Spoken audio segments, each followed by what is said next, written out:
कोई व्यक्ति दूसरे का अपमान क्यों करता है? क्या आपने कभी विचार किया है? वैसे तो हम भी बिना कारण बहुतों का अपमान करते हैं।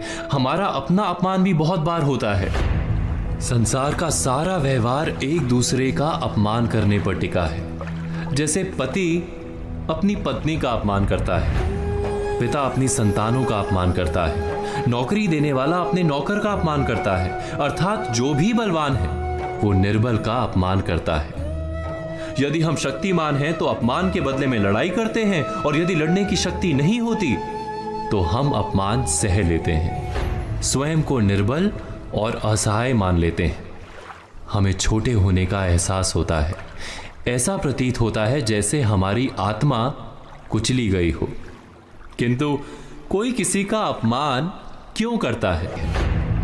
जब अपमान होता है तो मनुष्य को अपनी निर्बलता का एहसास होता है, और निर्बलता का बोध मनुष्य को कुचल देता है। वो अधिक से अधिक निर्बल बन जाता है, अत्याचार सहने की आदत सी पड़ जाती है, आत्मविश्वास का नाश हो जाता है। और जब आत्मविश्वास नहीं होता तो मनुष्य शराब और जुए जैसे व्यसनों में सुख ढूंढता है, मन से रोगी बन जाता है।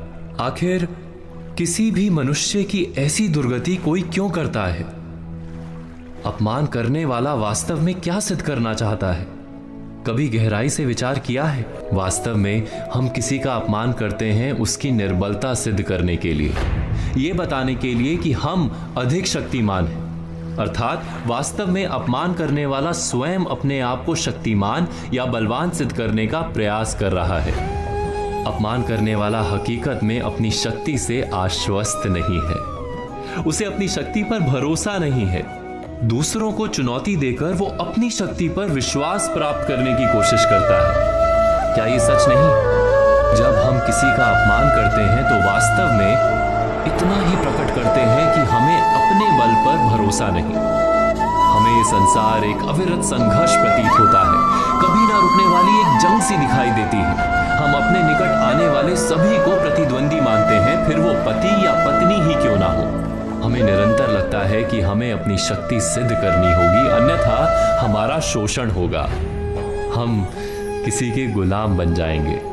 किंतु क्या हमने कभी विचार किया है कि दूसरों को प्रतिद्वंदी अर्थात दुश्मन मानने के बदले कलीग मान लें, हमारी सहायता करने वाले सहयोगी मान लें, अर्थात दूसरे व्यक्ति को प्रेम करें तो उसका अपमान करना आवश्यक ही नहीं होगा। किंतु प्रेम करने के लिए आत्मविश्वास आवश्यक है। जिसे अपनी शक्ति पर विश्वास नहीं, वो प्रेम कर ही नहीं सकता।